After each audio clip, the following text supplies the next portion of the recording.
Michael Kosta. Yeah! And I'm Sara Underwood. On the show today, Jonathan Kite from Two Broke Girls will be here live. And Farah does some Christmas car shopping at the 2012 LA Auto Show. Wow. The LA Auto Show. You know what I think the best auto show in the whole world is, though? What? Detroit's auto show, you guys. Oh, really? Yeah. Why? I'm from Detroit. They have a great they have a great auto show. This is something weird to be so passionate about. Well, it's kind of all we have. Okay. The difference between the Detroit and the LA Auto Show is in Detroit, they actually would just steal the cars afterwards. That is quite the difference. That is different. Yeah, are you getting all the blood to your head right now? Why? I feel like my jeans are a little tight? Your jeans are a little tight. Are these jeans too tight, you guys? Look at these jeans. Are these jeans too tight? Kind of tight, Michael. It's a little much. Well, you know what I think is funny is that we've only been on the show about a minute, and Sarah's already been checking out my ass.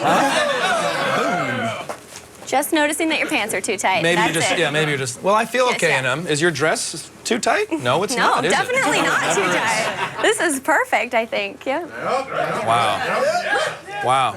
It's already better than hosting with Candace. I'm sorry, Candace. I'm joking. Candace. I'm joking. I'm joking. You did say that before the show started, though. So this is our first time doing this together. It is, and you're back. This is his third time. Thanks, you guys.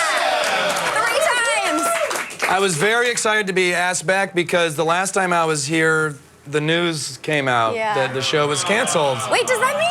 Do you think you canceled? I thought maybe I canceled it. And then I did some Googling, and I learned that actually Horatio Sands canceled it. So, he was the last one before the announcement. It could have just been the combo of you just both bringing our ratings down. Costa, Sands, cancellation. There's a theme Sands, Costa is nothing. Special and smart you are. Time now to run down the top things on the web. Yeah, we're going around the net.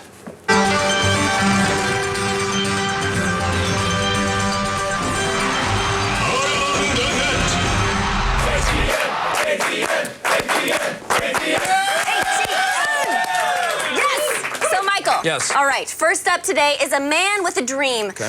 A dream that you should never, ever, under any circumstances, attempt at home. Oh. Oh,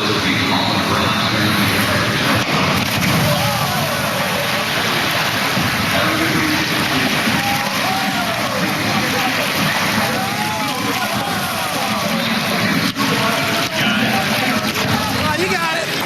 Oh, my God, man. Oh, yeah. Wow. I'll tell you what, Michael Phelps sure has let himself go.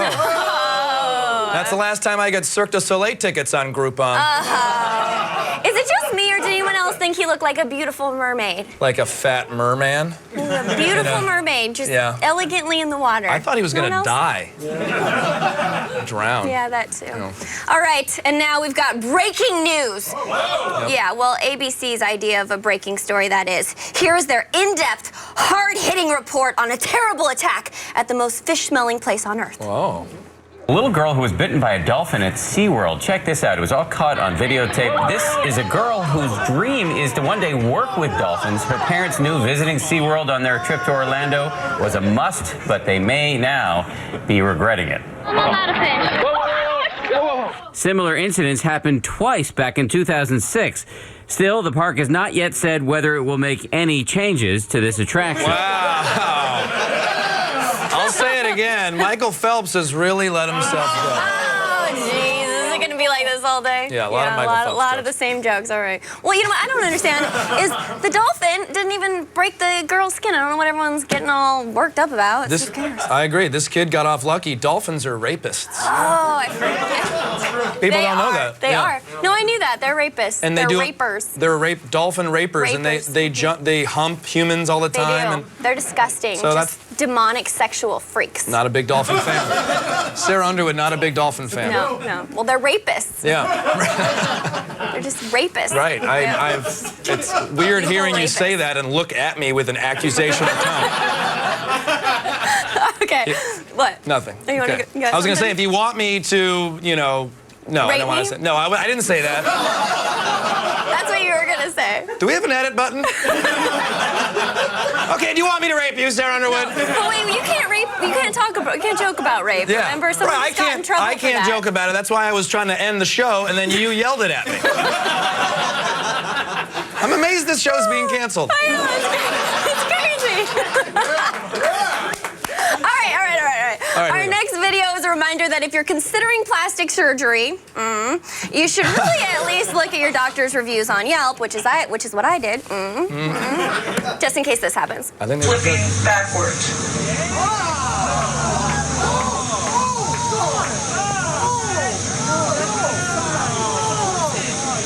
I don't think an implant's supposed to do that.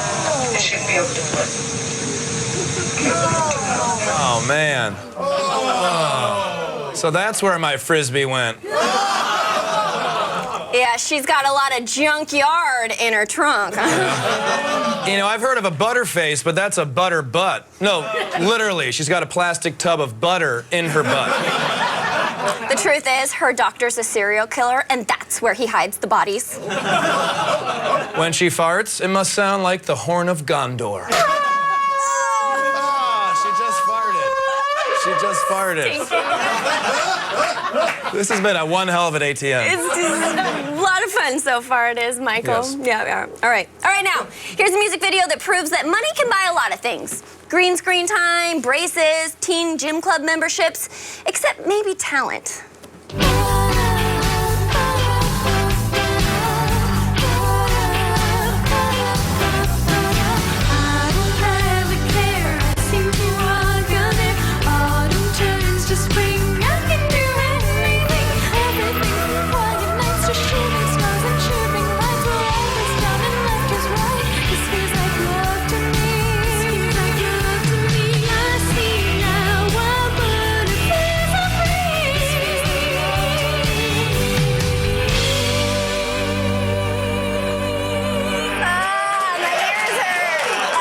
You know, rich girls used to travel.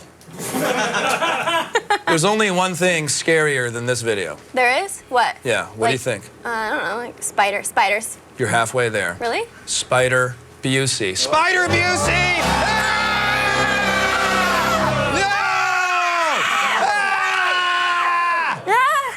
That's a callback.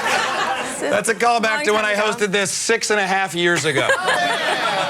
It was more like 5 months ago, but maybe, yeah, way yeah, to okay. stay, Okay. yeah.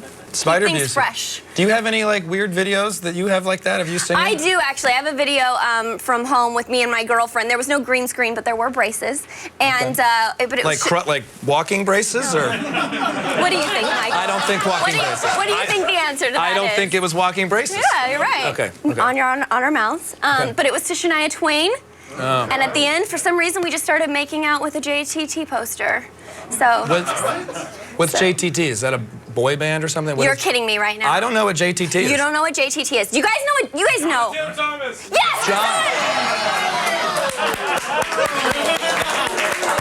How could you not know about JTT? Only the cutest. Isn't little boy it of our good time. that I don't know about that guy? A small, cute boy I don't know and have on the tip of my tongue. That's a good thing. Who knows the JTT? Show your face right now. Let's see. Show your face. This is the JTT number right there. Yes. All right. Okay. Enough. Did it even cut to him?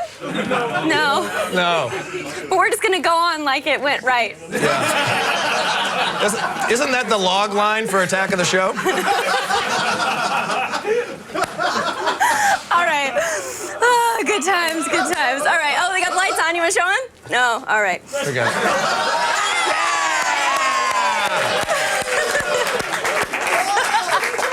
It worked. Yay.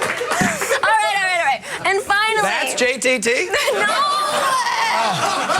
No. Get out of here. I can't handle you anymore.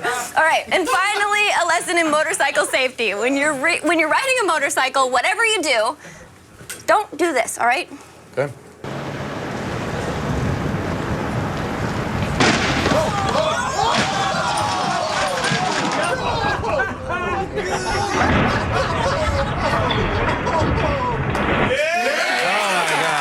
All right. I'm going to say it one more time, you guys. Michael Phelps has really let himself go.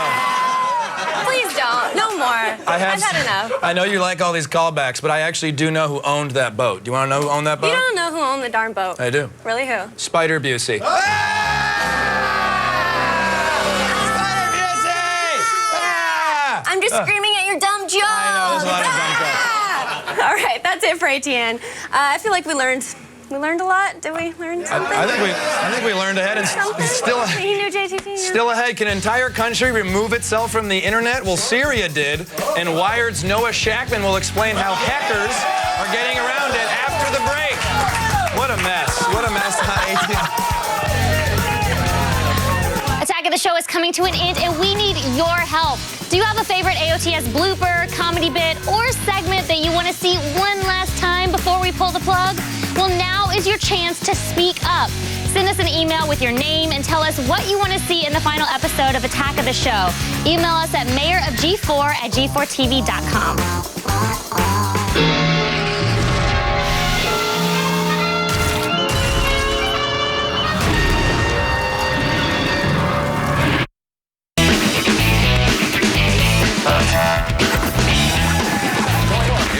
Before the break, I was telling you that the internet has become a battlefield in the Middle East. Now, joining me now to explain is the contributing editor of Wired and editor of Wired.com's Danger Room blog on national security, Noah Shackman. Welcome, Noah. Hi. Hi. Now, Syria has removed itself from the internet. That was last week and went completely offline for 2 days. Do we know who did this or how it happened? Well, the Syrian Foreign Ministry claimed that someone accidentally chopped the cable, but considering there are 4 cables, that would be kind of hard to do. Yeah, and these cables, aren't they like underground or in the ocean or something complicated like that? Yeah, but wherever they are, the chances of all 4 of them getting accidentally cut at once are pretty low. So then... he also claimed Go ahead, I'm sorry. terrorists did it. He also claimed, I don't know. You know, basically his reasoning was not exactly sound. So the Syrian rebels now, during that time, were using things like cell phones, YouTube, and social media. How are they using those to wage their effort? Right, right. So not only were they using it to communicate with the outside world, but actually the rebels use YouTube particularly to train each other on weapons. There's like how to clean out your AK-47, how to shoot, close combat tactics, that kind of stuff. No, seriously. So the rebels are training their force on YouTube. That's why. I mean, I go to YouTube to learn how to make a bundt cake, and they're learning how to clean out their AK-47. Yeah, I mean, don't get me wrong. I'm sure they're watching plenty of cat videos too. Okay. But just every once in a while, they get some training in there too. How were they able to still organize and circumvent the internet when it was down? So you're going to find it hard to believe, but there actually were revolutions before YouTube and Twitter. Okay. Those did happen, a couple of them. Yeah. So I think they've used some old school methods to coordinate. I think also what may have come in rather handy is that the U.S. has distributed a lot of satellite phones and satellite modems inside of Syria. So I'm having a feeling that those things came in handy. So that's an interesting thing that I was reading about. The U.S. is literally funding trips to Istanbul that these Syrian rebels have been taking, and then they get trained in secure communications and things like that. Is that right? Yeah, that's absolutely right. Look, a lot of the things that democracy groups use to circumvent censors, the security protocol Tor, for example, were all funded by the U.S. government. And so the U.S. government continues to fund people that want to circumvent censors, in this case, the Syrian rebels. And they were given almost like little gift bags when they would leave security camp. Is that right? That's right. T-shirts, Galaxy pads. No, basically just satellite modems and stuff like that. Hackers work on both sides, not just for the rebels. What's the role of the pro-regime hackers in all this? Right, so they've actually taken advantage of that need for secure communication and try to tempt the rebels with like fake Skype and fake secure protocols to talk and then take over their machines. There's been hacking on both sides, defacing websites, getting into each other's emails, publishing embarrassing details about one another. It's pretty sophisticated, actually. Now, Wired is reporting that there are a lot of other countries that could instantly be taken offline as well. Tell us a little bit more about that, besides just Syria. Yeah, there's a number of countries that have just one basic connection to the rest of the internet, and they can be unplugged quicker than, say, a show about technology on G4. Right, okay. Oh, that really hurt. Yeah. Sorry, man. Yeah, so for example, Greenland, not exactly the most connected to the rest of the internet. Basically one big cable. You can unplug that and Greenland disappears off the map. Curiously, Afghanistan, very well connected to the rest of the world. Because the war is sort of broken apart their communications, they've plugged in a little bit to Iran, a little bit to Pakistan, a little bit to all of its neighbors. And so it's actually relatively hard to unplug from the internet. What about the United States? I mean, do we just have one giant cable that kind of seeps in through Maine or something? I mean, how are we connected? Right, underneath my house mostly. That's just a big yeah, no, there's big connections both on the east and west coasts, and no, it is pretty hard to unplug the U.S. from the internet. Okay, well, thank you very much for talking with us. Let's say thanks to Noah Shackman from Wired. Still ahead, car expert Matt Farah checks out cutting-edge cars at the LA Auto Show, including a Jaguar, an Aston Martin, and a Ford Fiesta.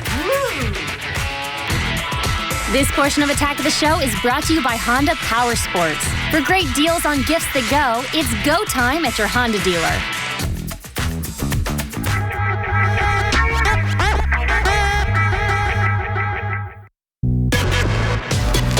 All the news you need to know. Feed. I'm Sara Underwood, and here are your top stories. Privacy advocates are on high alert because police may soon be able to access and record your text messages. A number of local and state-level police departments have submitted a proposal to Congress that would require wireless providers to store information about private text messages and keep them on record for at least 2 years.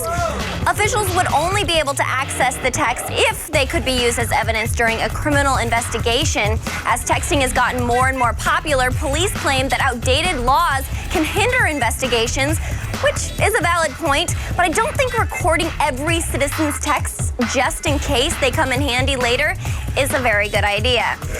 But speaking of text messages, the first ever was sent 20 years ago today when an engineer texted the message, "Merry Christmas." Nowadays, the world sees nearly 200,000 text messages sent every second. And the U.S. Department of Energy has its sights set on creating a battery that's 5 times as powerful, yet 5 times cheaper than any battery currently in existence. And they want it all to be compiled within the next 5 years.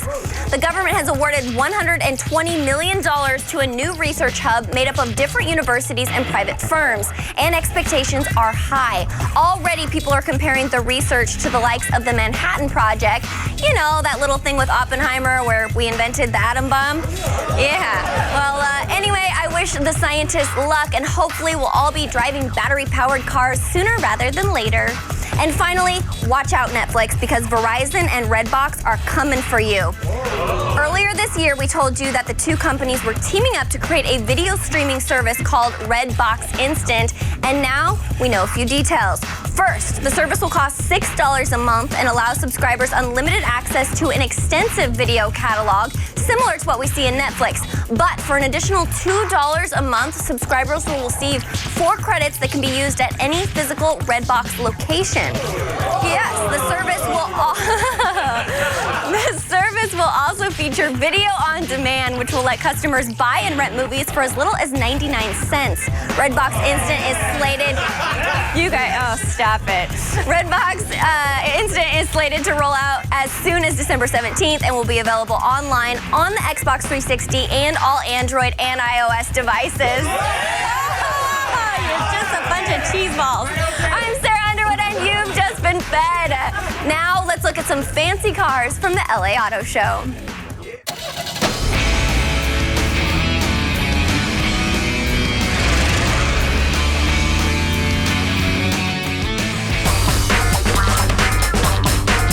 Welcome to the 2012 LA Auto Show. Now today I'm going to check out 3 of the hottest new production cars on display here at the show. I don't know about you guys, but I am a firm believer that a good car deserves a good name, and a great car deserves a great name, which is why I've been a little disappointed with Aston Martin over the past couple of years using the DB monikers for their car, the DB9, the DBS. So I'm glad that they have decided for 2013 to bring back the Vanquish. The new Vanquish and its 565 horsepower V12 engine will hit 60 miles an hour in just 4 seconds flat on a way to a top speed of 183. But it's not just a pretty face.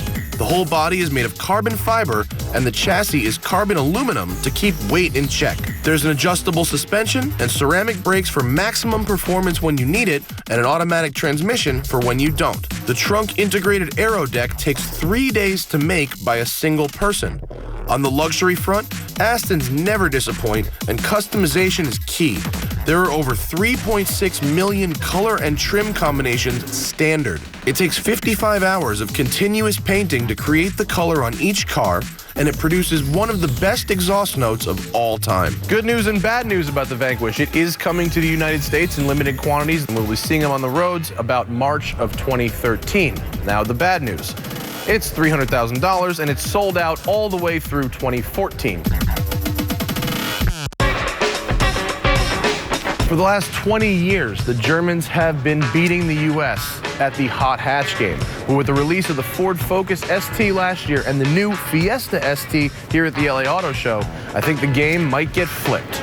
If you don't have the budget for a supercar but need a fun, everyday runabout, the Fiesta ST could be the car for you.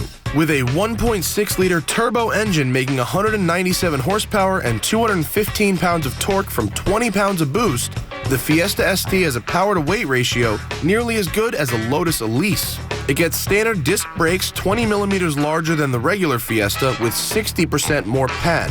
The handling department is covered via a lower ride height, 75% stiffer in the rear, 17-inch wheels, and sticky Bridgestone tires. Inside, you get proper Recaro sports seats to keep your hands steering instead of hanging on, and the best part, it only comes with a 6-speed manual transmission. Ford hasn't released the official MSRP for the Fiesta ST, but considering the Focus ST starts at only $24,500, we can expect this car to slot in underneath that, which should make not only performance-minded people, but budget-minded people very happy. Jaguar is probably a brand best known for their luxury and sporting sedans, but 50 years ago almost, the then new Jaguar E-Type was referred to by Enzo Ferrari as the most beautiful sports car ever made. And now we have another 2-seat sports car from Jaguar. This is the all-new, production-ready F-Type. Jaguar is getting back in the sports car game with the all-new F-Type. This one, the S model, features both the design and black exterior packages for maximum flair and a simple yet sculpted interior with a surprising amount of room. Under the hood, you get a 3-liter supercharged V6 making 380 horsepower, mated to an 8-speed automatic transmission. The F-Type will cross the 60-mile mark in 4.8 seconds on its way to a top speed of 171 miles an hour. At just over 3,500 pounds, it isn't exactly a lightweight, but with an interior like this, we'd be happy driving one every day of the week, and we'll keep our fingers crossed for a manual option. The F-Type starts at $69,000, and the S version behind me is $81,000 with the supercharger. Deliveries begin next summer, and I hope the press cars come in before that, because I'll tell you something, I cannot wait to drive this thing. That's all for today from the LA Auto Show. Check us out tomorrow when I look for the best concept cars in the convention center.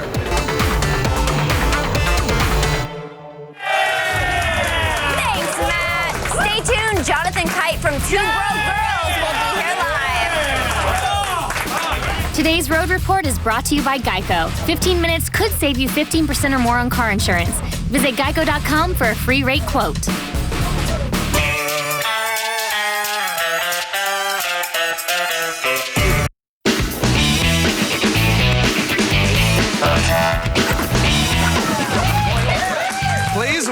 from Two Broke Girls, Jonathan Kite is here. This is him, everybody. Now, I Googled your name and got to jonathankite.com, and that's not you. That's only me if I was like in a Clumps outfit, like I was in another suit of somebody. No, I've been trying to get the domain name for that since I was in college. That guy lives in England. Send letters, obviously. This is why I'm on. Right. And I just can't get it. I can't. And when things started to hit for me a couple years ago, I sent him like a very polite email, and he sent back a bill to be like, you can buy it from me. And this guy is an energy healer. And it says, hold on, I should notice, it says coming soon, and it said coming soon for 12 years now. Okay. We have a different definition of coming soon. Well, come soon went. I'm sorry that you don't have it. So do you have to buy like something else now, like JonathanKiteIsANiceGuy.com or something like that, or is that also someone I bought comingsoon.com. Okay, perfect. So take that, England. No, I tried to figure out some stuff, but it just seemed fake. It seemed like it wasn't the real me. Like my friends, web designers, were like, just do .org or do .net, and I go, the first thing I think of is that this guy is an imposter. Yes. When I see that on other people's stuff. There's a gay nude Romanian model named Michael Kosta. That's my name. Nice to meet you. Hey, Jonathan Kite. And not the coming soon Jonathan Kite. Right, not the different one. Different. And it is kind of funny with domain names. He hasn't approached me for selling him anyways. Okay, let's not get it about me. Two Broke Girls. Let's not get about me and gay Romanian nude models. Two Broke Girls. I was going to say, why isn't his name michaelcosta.organ? Oh. Sorry. Two Broke Girls. Congrats. Congratulations on Two Broke Girls. Thank you so much. It's such a funny character. Thanks, I wasn't even sure if you spoke like Oleg or like Jonathan or like you, but you do it so well. Thank you. It's a working kitchen, correct? It's a working. The set designers are brilliant. They actually just won Emmys, and everything works except the toilets. Okay. There's we've had some bathroom scenes that have been cut, but you sit in a toilet and it's weird because everything around you is saying go. Go. And then. But the 4 cameras are saying don't. Right. And so it's cool though back there. It's legit. Everything back there, like we're playing with real food during the shows and everything. It's really, really, really amazing. You don't just do that accent. You do nearly 100 impressions, if not more. I do some impressions. Would you mind sharing some with us? Maybe. Yeah. Which camera should I look at? That's a good question. Andy, can you do something for once? How about? I've heard. Can't speak to that. Says Seth Rogen, can we request that? Oh my God! I'm on Attack of the Show. This is awesome. Okay. How about great? How about Liam Neeson? I don't know who you are. I don't know what you want. If you're looking for ransom, wait, I do have money. I'm Liam Neeson. Great. How about one more, Vince Vaughn? I'm excited, baby. You know what I'm saying? I'm having a great time here. You know what I'm saying right now? You know what I'm saying right now, baby? This is great. I'm having a great time. That's Jonathan Kite. That's awesome, man. Have you ever bumped into? I mean, this is LA. Have you bumped into people? I bumped into Vince Vaughn. You did? I did. Well, I was at a table read with him, lucky enough, and it was really cool because my friend who had introduced us was like, Vince knew that one of us did an impression of him. Okay. So the table read was awesome, so much fun. And then I could tell that he was kind of looking around to like figure out who kind of could do him. And so as soon as he left to go to his office or something, all of his friends were like, all right, do Vaughn. And as soon as they said that, Vince, like a ninja, came from around the corner and was like, yeah, do me. Do me. And I kind of sat there and I had a moment where I was like, oh my God, this could go terribly wrong. I mean, that would be the worst thing ever to do that in front of the guy who. Or if it was insulting, like if it didn't sound like him, and I was like, this is you. I was in Swingers.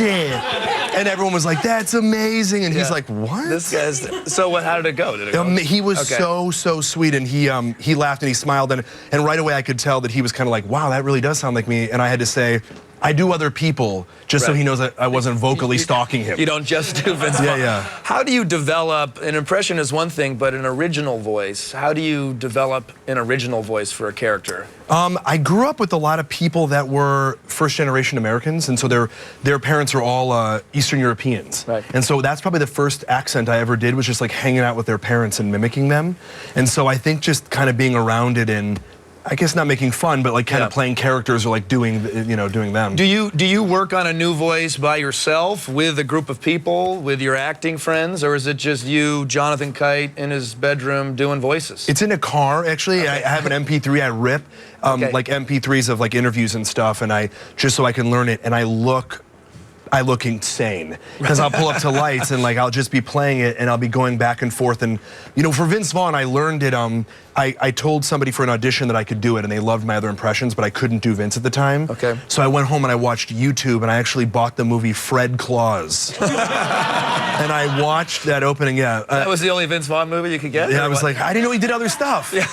No, there's a great scene with him and that little girl in the beginning where he's just like telling her how it is. And as soon as I heard that, I was like, oh man, I bet if I could get that, I could really get him. So that cool. I kind of spent in front of, I wore out the carpet in my room pacing. Right. That's very cool. Well, thanks to Jonathan Kite for stopping by. You can catch Two Broke Girls on CBS tonight. Now over to Sarah. Thanks, Michael. Check it out. Matt Myra's got a Windows notebook so cool that they call it an Ultrabook. Yeah, don't miss Gadget Prawn right after this. On the next Attack of the Show. Star Trek's George Takei drops by the show with the latest on his role in Archie Comics. Oh my. Then on DVD Tuesday, Chris Gore plays Buy, Rent, or Pass with My Little Pony and The Dark Knight Rises. And Matt Farah puts the pedal to the floor when he hits the LA Auto Show. It's on the next Attack of the Show.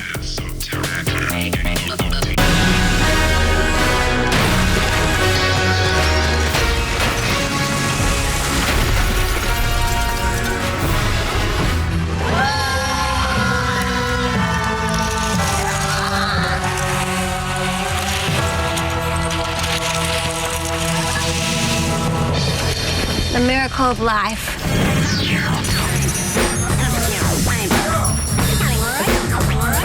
Did you know Lego is Danish for play well?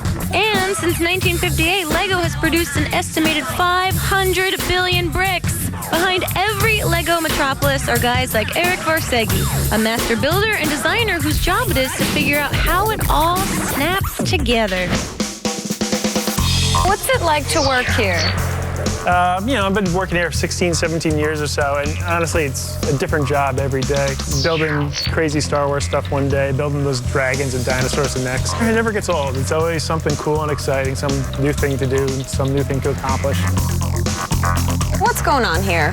It's just a staging area for the old Lego models retirement home. We build large models to support the initiatives of the brand marketing divisions here at Lego. A lot of the guys here have been on display for a number of years and taken down for whatever reason. This is what happens to the Legos when you're done with them? Yeah, there's probably millions in this building here. We'll get finished with an event, we'll park it here for a while. It'll get reused eventually. So how did you get this job? About 16, 17 years ago, I just answered an ad in the paper. Came in at the ground level just as a model builder, so I would take the other designers' work and just glue copies together. Eventually, I showed them that I had the design chops to take it on myself, and I started coming up with my own things. 3PO here. I developed him about 5 years ago. This is one of yours? This is one of mine. Lucasfilm actually provided to us the 3D models that they use, and just to kind of flesh out the whole shape of it. Let's go back to the shop, and you can see one of my fan favorites. Here's the model shop. Ooh, this is where all the fun stuff happens. Ooh. So after we're done with our designs, whether they be digital designs or actual physical prototypes, we'll pass it off to our model building team, and they'll construct the actual finished model. This is the Republic Star Destroyer from Episode 3. Wow. I built this back in 2005. These are actually the legs of Boba Fett that I stuck on the front. You can see his knee pads there. Darth Vader's head's built into the side of it somewhere. There he is right there. What? Great tour. Love Legos. Gotta go. Someone start the car?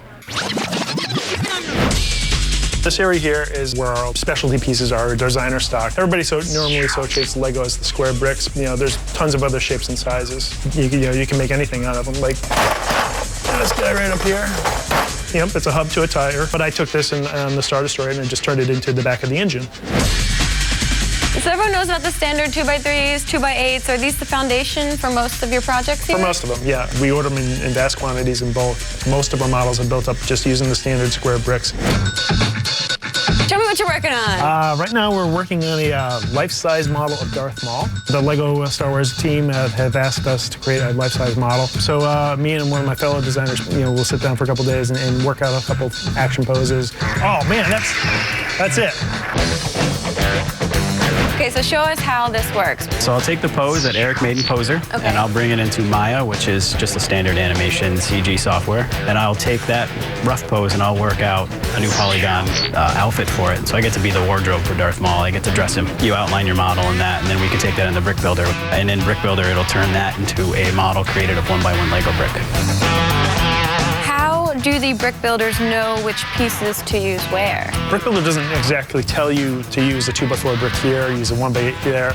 They still have to look at the outside form of it and decide which brick works best for that case. Now, how long does it take to build Darth Maul? Probably about 200 hours. Well, through the power of time-lapse photography, we're able to watch it get built before our very eyes. Wow! Here he is. This is impressive. The most important part is how much credit do I get? You can take it all. Really? Sure. Thanks. Yeah. I'm going to take this head as a tip. It's all yours. Have a nice night. Bye now. Look at me. I'm the greatest master builder alive. I made all this stuff in one day. This truly is a rad job.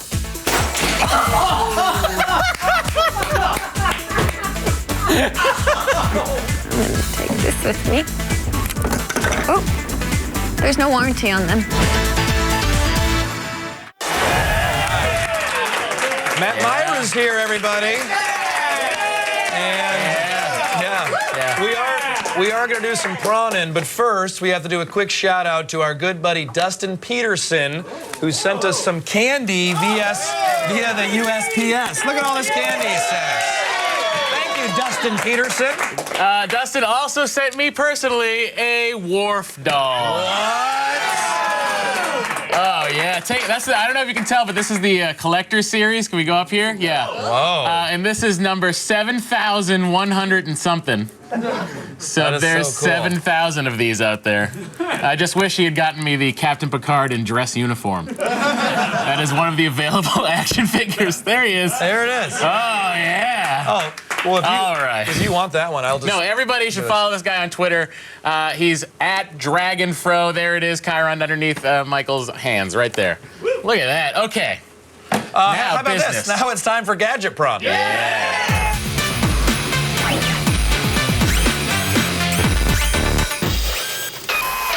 Okay, Matt, so what's your prawning? Well, Michael, Windows 8 is here, and not only are we seeing the evolution of the operating system, but notebooks as well. Now you can touch them. What? Yeah, I know. This is the HP Envy TouchSmart Ultrabook. Here's some more info on it. Interact with your notebook in a whole new way thanks to HP's new Envy TouchSmart Ultrabook. This new laptop features a 14-inch touchscreen and is powered by an Intel i5 processor. It's also running the latest Windows 8 software. This new notebook can be yours, starting at $800. Yeah, folks, this is it. I'm typing in the password right now. There we go. Kobe Bryant's doing stuff on there. Yeah. Okay, this is a 14-inch laptop, and let me tell you, it's a pretty good-looking one for a PC. You got the brushed aluminum on there. Look at that. Oh, it is sexy. Open it up, reveals the inside, also aluminum. There's a glass trackpad that is the least enjoyable thing I've ever used in my life. This thing right here, terrible. Thumbs down on that. The keyboard is backlit, okay? Okay. Here's the deal with the backlight, though. This one button stays backlit forever until you turn on the keyboard backlight. Then it's the only one that doesn't light up. I don't get it. I don't get it. I don't know Don't either. they test this stuff or something? You would think they do, but I'm guessing they are all in China. Now, here's the deal. What? Guys, that's where it's manufactured. Don't yell at me. What is... Here's the deal. Okay, ports-wise, we got 2 USB 3.0, 1 USB 2.0. We have HDMI, multi-card reader on here as well. So for an Ultrabook, it's got a good amount of ports. The other thing you're going to notice with this thing when you open it up is this very aggressive speaker bar right here. Well, and that's not just a speaker bar. That's Beats by Dre.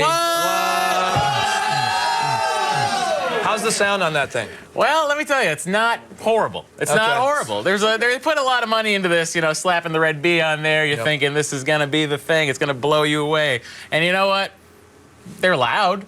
So I guess that's a good thing. And especially for a 14-inch laptop, though, you get nice low, nice high. So I'm going to go out on a limb and say that the Beats by Dre thing slightly loved more than a gimmick. Slightly. Maybe just when it slightly was more being than a gimmick. designed, Dre was just in the lab with a pen and a pad trying to get his damn label off. The 14-inch screen on here is you guys talk about nerd stuff. I can't quote Dr. Dre once. It sounds like they all forgot about They Dre. don't even.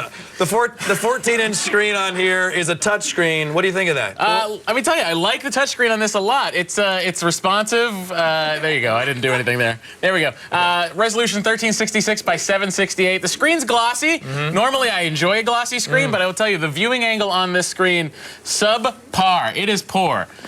You can see the login screen right there, and then I turn it this way, and then you see nothing because it's so glossy. Thumbs down on that. Now, the Windows 8 UI touchscreen finally makes sense on a laptop. They've been trying it before, where you have to go to hit the start button and then go to control panel. It's a whole bunch of garbage. But with Windows 8, it actually makes sense for once. I found myself skipping the subpar keyboard and horrible trackpad and just using the touchscreen on this. I treated it like a very heavy tablet.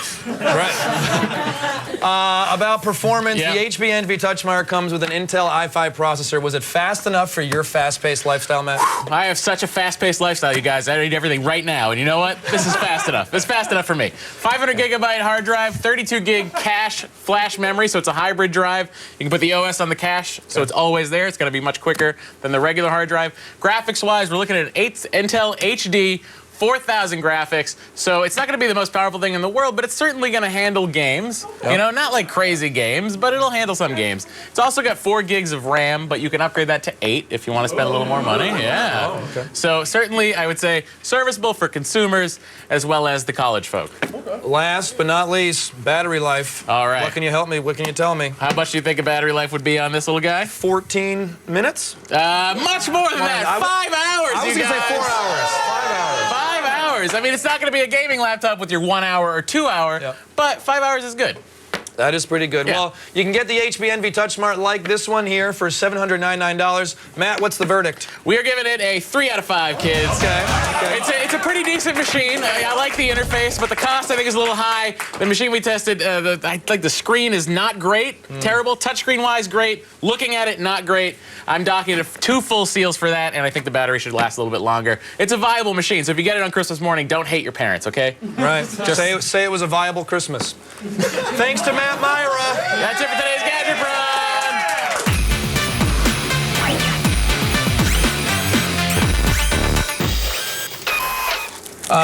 Candy's nice. Candy! Yeah, candy's good. A Charleston Chew. I haven't had one of these in forever.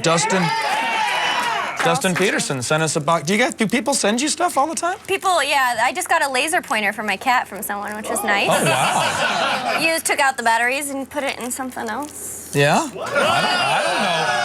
I don't know what that means. Put in her other laser pointer. Oh, well, on that note, let's say goodbye.